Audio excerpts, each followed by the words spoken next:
The Auditor-General provides assurance to Parliament on the accountability and performance of the Victorian public sector. The Auditor-General conducts financial audits and performance audits, and reports on the results of these audits to Parliament. On the 20th of August 2014, the Auditor-General tabled his performance audit report, Managing the Environmental Impacts of Transport. Transport's environmental impacts are significant. The transport sector is the second largest producer of greenhouse gases in Victoria. It accounted for around 18.7% of total emissions in 2011-12, and these emissions have grown by around 41% over the last 20 years since 1990. Motor vehicles produce 70% of other air pollution, such as hydrocarbons and carbon monoxide, in the Port Phillip region. Traffic noise impacts are growing, especially in residential areas. These pollutants and impacts have negative effects on the environment, contribute to poor health, and reduce the livability of urban environments. It's worth noting here that a recent report from the Organisation for Economic Cooperation and Development, or OECD, found that pollution-related deaths in Australia, contrary to the trend observed in most other OECD countries, grew by 69% in the 5 years to 2010. This has an estimated cost to the nation of approximately $5.8 billion, 50% of which it attributed to pollution from road transport. The Transport Integration Act 2010, which will now be referred to as the Act, requires transport agencies to manage the transport system in a way that actively contributes to environmental sustainability, including by minimising transport-related emissions and pollutants. The Department of Transport Planning and Local Infrastructure, or DTPLI, has the key leadership role under the Act in planning for and managing the transport system in a way that addresses these objectives. VicRoads and Public Transport Victoria, or PTV, also have a role to minimise the adverse impacts of the road system and public transport system.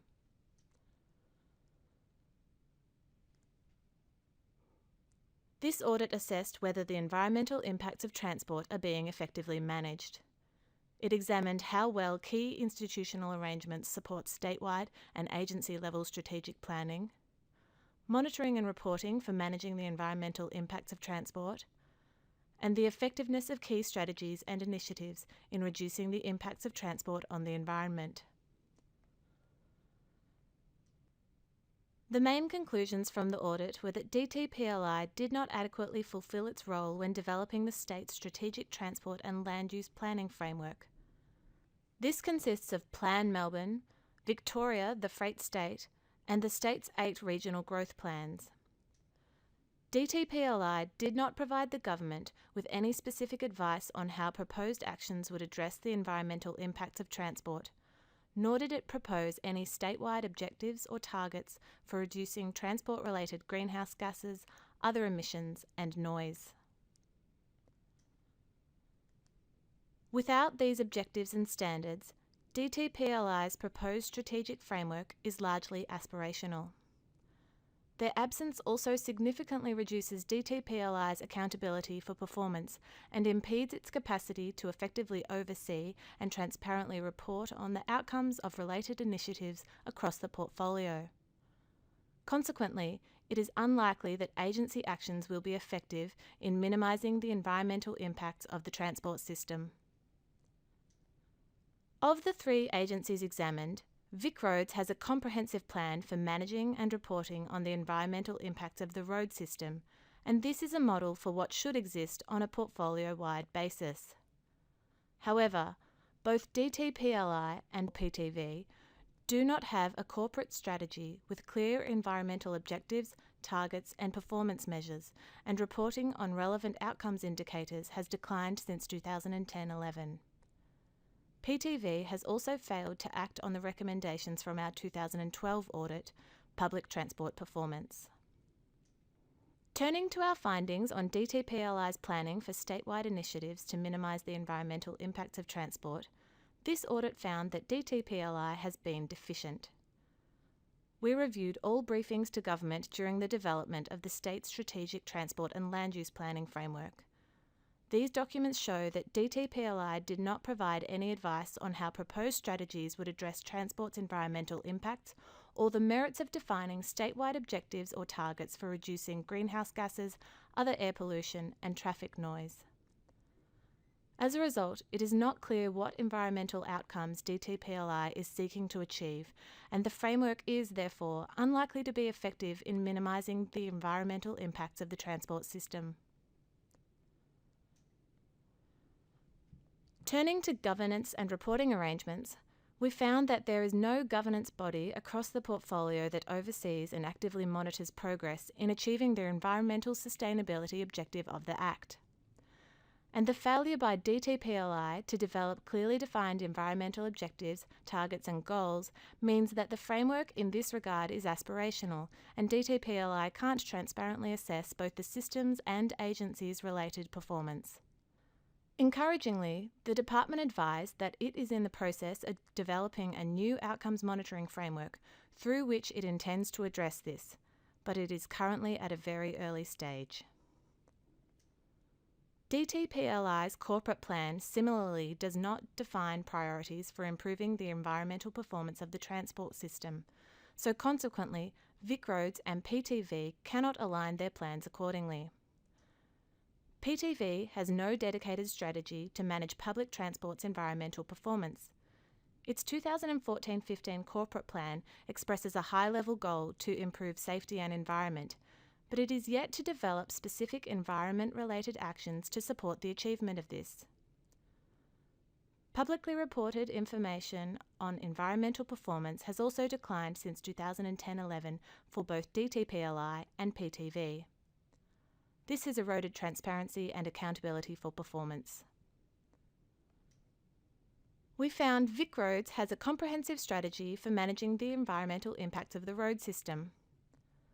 Positive aspects of VicRoads' Sustainability and Climate Change Strategy 2010-2015, or SCCS, include an explicit link between the strategy and the environmental sustainability objective of the Act, a multi-pronged approach that aims to improve road network efficiency, facilitate public transport walking and cycling, reduce emissions from road construction, street and traffic lights, and improve fuel efficiency, key performance indicators to measure the progress of related actions, and a public reporting framework through regularly updated action plans.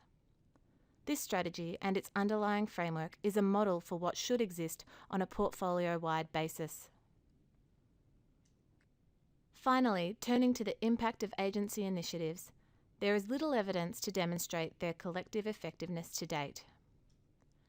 DTPLI has undertaken an electric vehicle trial and a trial to improve the energy efficiency of light vehicle fleets.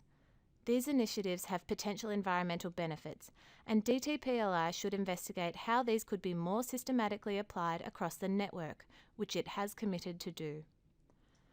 VicRoads has undertaken a variety of coordinated actions and initiatives to improve the environmental performance of the road network. Some of these have resulted in positive environmental outcomes, including reduced travel times of buses and trams, reduced noise exposure, and decreased carbon emissions from road construction, operation, and maintenance. However, PTV has made little progress in improving the environmental performance of the public transport system. Specifically, it has failed to act on recommendations from our 2012 audit, Public Transport Performance, to improve its management and reporting on the environmental performance of public transport, and to address options identified by the former Department of Transport on how to improve public transport's energy consumption and greenhouse gas emissions. The following 4 slides list the 11 recommendations we made for addressing the shortcomings identified by this audit. In particular, the recommendations made for DTPLI reinforce the need for it to develop statewide objectives and a related framework to monitor and report on the performance of the transport system in meeting the Act's environmental sustainability objective. Additionally, we recommended that VicRoads develops arrangements to monitor and report on the environmental impacts of initiatives to improve traffic flow and the mode share of public transport. And that PTV develops a similar framework as recommended to DTPLI and addresses the shortcomings identified by this audit and our 2012 audit. Encouragingly, VicRoads and PTV have accepted these recommendations. However, we are disappointed by the department's less than fulsome acceptance of our recommendation for it to develop a strategy to address the environmental impacts of the transport system. This is especially the case given that the environmental impacts of transport are significant and growing, and that addressing this major challenge for current and future generations and proactively advising the government on potential policy responses is clearly within the scope of the department's obligations under the Act. This slide lists other VAGO reports tabled over the past 5 years that have considered the performance of public transport. These have consistently identified challenges in addressing demand for services in growth areas, shortcomings in the ability of agencies to influence people's travel behaviour, as well as shortcomings in the former Department of Transport's approach to managing and reporting on the public transport system's environmental performance. All our reports are available on our website.